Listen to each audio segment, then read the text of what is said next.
ഇഞ്ചി ഉണ്ടല്ലോ സിക്സ് ആക്ക് പാറ്റേണിലുള്ള നൈഫ് കൊണ്ട് മുറിച്ചാൽ ഇതുപോലുള്ള പരുപരുത്ത സാധനങ്ങൾ വരും. അതിന് പകരം നമ്മൾ ഈ സെറാമിക് നൈഫ് കൊണ്ട് മുറിച്ചാൽ ഇതുപോലെ സോഫ്റ്റായി കിട്ടും. എന്തിനാണെന്നൊന്നും എനിക്കറിയില്ല. ഈ ഇഞ്ചി മുറിക്കുന്ന സമയത്ത് കുറച്ച് ഉണങ്ങിയതാണെങ്കിൽ അതിനകത്ത് നാരൊക്കെ വരും. പിന്നെ ഫുഡിനിടയിൽ നിന്ന് ഇതുപോലുള്ള ഇഞ്ചി കടിക്കുന്നത് എനിക്ക് തീരെ ഇഷ്ടമല്ല. പക്ഷേ അതിൻ്റെ ടേസ്റ്റ് എനിക്ക് വലിയ ഇഷ്ടമാണ്.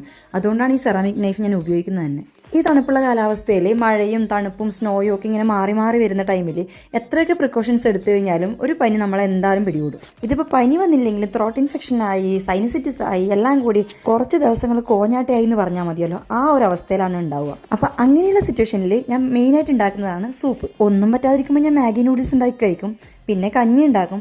ഇന്നിപ്പോൾ ഒരു പംകിൻ സൂപ്പ് ഉണ്ടാക്കാമെന്ന് വിചാരിച്ചു. ഇതാകുമ്പോൾ എക്സ്ട്രാ ഇൻഗ്രീഡിയൻസ് ഒന്നും ആവശ്യമില്ല, വീട്ടിലുള്ള സാധനം മാത്രം മതി. ഇതിപ്പോൾ സഞ്ജീവൻ IPS ഭാര്യ ഗീതു മുറിച്ചതുപോലെ ആയോ? എന്തായാലും കുഴപ്പമില്ല, ഇതൊക്കെ അരക്കാനുള്ളതാണ്. ഞാൻ മുറിച്ച പോലെ തന്നെ ഇഞ്ചിയും വെളുത്തുള്ളിയും നീരുള്ളിയും കൂടി മുറിച്ചെടുക്കുക.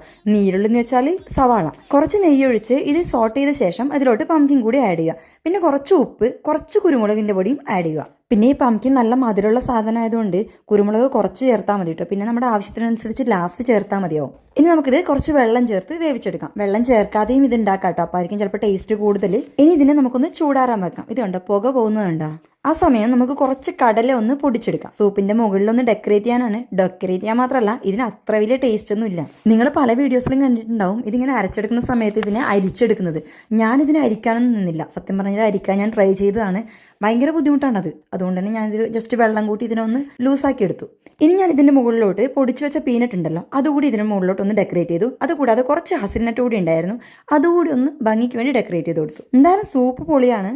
ഇഷ്ടപ്പെട്ടാൽ ലൈക്ക് ചെയ്ത് സ്ക്രോൾ ചെയ്തോളൂ കേട്ടോ. ബൈ.